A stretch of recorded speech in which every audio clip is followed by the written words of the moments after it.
Good afternoon friends. आज मैं आप लोगों के लिए छोटा सा वीडियो लेके आया हूँ। ट्रांसफर प्रॉपर्टी एक्ट में सेक्शन 3 के अंदर सेक्शन 3, उसमें आप लोगों ने एक्शनेबल क्लेम को पढ़ा है, अनियोज्य दावा जिसको कहते हैं। क्या हम जानते हैं कि एक्शनेबल क्लेम क्या होता है? जब हम एक्शनेबल क्लेम की बात करते हैं तो साथ ही ये बात पैदा होती है कि क्या कुछ क्लेम ऐसे भी होते हैं जो एक्शनेबल नहीं है। बिल्कुल, क्लेम दो तरह के होते हैं। एक एक्शनेबल क्लेम होता है, एक ऐसा क्लेम होता है जो एक्शनेबल नहीं है। अब सेक्शन 3 के अंदर मैं जिस क्लेम की बात कर रहा हूँ वो है एक्शनेबल क्लेम। और एक्शनेबल क्लेम को प्रॉपर्ली समझने के लिए ज़रूरी है कि हम उन क्लेम्स के बारे में भी समझें जो एक्शनेबल नहीं है।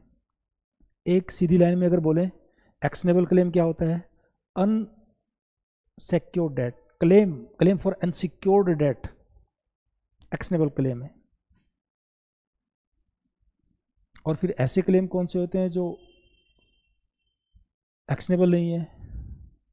वो होते हैं सिक्योर्ड डेट,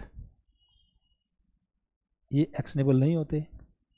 एक्शनेबल क्लेम में ऐसी मूवेबल प्रॉपर्टी भी है, शामिल है, और जिसमें कोई क्लेमेंट अपना बेनिफिशियल इंटरेस्ट क्लेम करता है और वो मूवेबल प्रॉपर्टी क्लेमेंट के पोजेशन में नहीं है, वो भी एक्शनेबल क्लेम माना जाता है। तो मोटे मोटे तौर पे आप दो बातें ध्यान रखिए कि एक्शनेबल क्लेम के मामले में वो सारे क्लेम शामिल हैं जो अनसिक्योर्ड डेट के मामले में हैं, और जो सिक्योर्ड डेट के मामले हैं वो एक्शनेबल क्लेम नहीं है। अब ये अनसिक्योर्ड डेट क्या होता है और सिक्योर्ड डेट क्या होता है, ये समझना बहुत ज़रूरी है। अगर मैं किसी से कोई लोन ले रहा हूँ, कोई डेट ले रहा हूँ, कोई ऋण ले रहा हूँ, और उस ऋण के एवज में मैंने मेरी कोई प्रॉपर्टी बंधक नहीं की या गिरवी नहीं की, तो ये हुआ अनसिक्योर्ड डेट यानी एक्शनेबल क्लेम। अगर मैंने कोई लोन लिया, कोई ऋण लिया, कोई डेट लिया और उसके बदले मेरी प्रॉपर्टी बंधक कर दी या गिरवी कर दी, तो ये हुआ सिक्योर्ड डेट का मामला। कई लोगों को ये भ्रांति रहती है नाम से, एक्शनेबल क्लेम और ऐसे क्लेम जो एक्शनेबल नहीं है। कई लोगों को ये भ्रांति रहती है कि एक्शनेबल क्लेम तो ऐसे क्लेम शायद रहते होंगे जिनके संबंध में प्लेंटिफ को या क्रेडिटर को राइट टू सू अराइज हुआ और वो सूट फाइल कर सकता है और अपने डेट को क्लेम कर सकता है।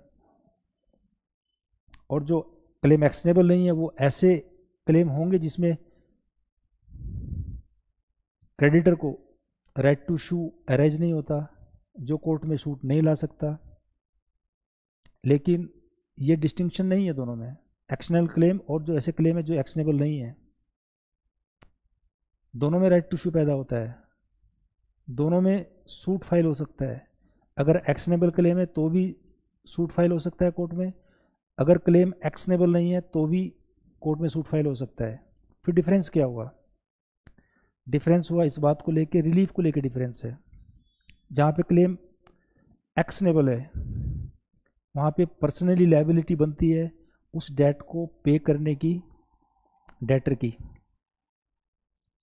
और सिविल सूट में रिलीफ उसी के खिलाफ मांगा जाता है। जैसे सिंपल मनी रिकवरी सूट होता है जिसमें प्लेंटिफ या क्रेडिटर ये रिलीफ चाहता है कोर्ट से कि प्रतिवादी जो कि मेरा डेटर है उससे मुझे मेरा जो प्रिंसिपल अमाउंट है, जो मेरा मूलधन है जो मैंने ऋण के तौर पे उसको दिया है, मैं ब्याज वापस दिलाया जाए। ऐसे सूट में क्रेडिटर या प्लेंटिफ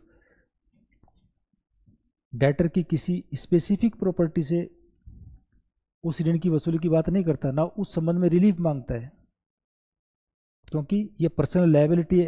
एक्शनेबल क्लेम के मामले में पर्सनल लायबिलिटी डेटर की है, जबकि जो सिक्योर्ड डेट के मामले हैं यानी ऐसे क्लेम जो एक्शनेबल नहीं है, उसमें जो लायबिलिटी है मॉर्गेज मनी या मूवेबल प्रॉपर्टी को प्लेस करके जो डेट लिया गया वो प्रॉपर्टी से जुड़ी है, जिसको बंधक किया गया था, जिसको गिरवी रखा गया था, उस प्रॉपर्टी से जुड़ी है। इसलिए सिक्योर डेट के मामले में, यानी ऐसे मामलों में, ऐसे क्लेम के मामलों में जो एक्शनेबल नहीं है, उनके उन मामलों में जो सूट्स कोर्ट में फाइल होते हैं, उनमें रिलीफ इसी तरह का मांगा जाता है कि जो प्रॉपर्टी बंधक की गई थी, गिरवी रखी गई थी, उससे पैसा वसूल कराया जाए। या जहाँ पे मॉर्टगेज बाय कंडीशनल सेल है, तो वहाँ पे मॉर्टगेजी मॉर्टगेजर के खिलाफ ये सूट लेके आता है, ये रिलीफ चाहते हुए सूट लेके आता है that the mortgagor be debarred absolutely from redeeming the property, और ऐसी डिग्री पास की जाए, ऐसी डिग्री पास की जाए कि जो प्रॉपर्टी मॉर्टगेजर ने बंधक की हुई है उसको वो रिडीम नहीं करा सके, उसको उसका उन्मोचन नहीं करा सके, या उस प्रॉपर्टी को विक्रय करके जो डेट की राशि है, जो ऋण की राशि है, जो लोन की राशि है, उसकी वसूली कराई जाए। दोनों में फ़र्क हुआ, रिलीफ में फ़र्क हुआ। पहले मामले में यानी एक्शनेबल क्लेम के मामले में रिलीफ मांगा गया था सीधा सीधा डिफेंडेंट के खिलाफ, यानी डेटर के खिलाफ। He is the person personally liable to pay the debt. उसकी किसी प्रॉपर्टी के खिलाफ रिलीफ नहीं मांगा गया कि उसकी पर्टिकुलर प्रॉपर्टी को विक्रय करके उससे वसूल करके पैसा दिलाया जाए। जबकि सिक्योर डेट के मामले में, यानी ऐसे क्लेम के मामले में जो एक्शनेबल नहीं है, उसमें पर्सनल लायबिलिटी नहीं है पहली अभी मॉर्टगेजर की। लायबिलिटी किसकी है? उस प्रॉपर्टी की जो कि ऋण की एवज में मॉर्टगेज की गई थी या प्लेज की गई थी, यानी बंधक रखी गई थी या गिरवी रखी गई थी। यही दोनों में अंतर है। तो इसलिए आपके दिमाग में ये भ्रांति बिल्कुल न रखें कि एक्शनेबल क्लेम के मामले वो मामले होते हैं जिनमें न्यायालय में सूट फाइल करके राइट पैसा क्लेम किया जा सकता है, और ऐसे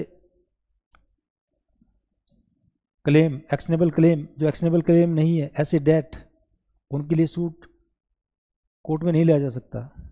बल्कि डिफरेंस कहाँ पे है? डिफरेंस है सूट तो दोनों में ही आ सकता है नो डाउट, लेकिन रिलीफ कैसे क्लेम करेंगे? एक्शनेबल क्लेम के मामले में पर्सनल लायबिलिटी है डेटर की, और जो मामले एक्शनेबल क्लेम से रिलेटेड नहीं है उनमें जो रिलीफ क्लेम किया जाता है वो उस प्रॉपर्टी के विरुद्ध किया जाता है जो प्रॉपर्टी मॉर्टगेज की गई थी या प्लेस की गई थी। Thank you.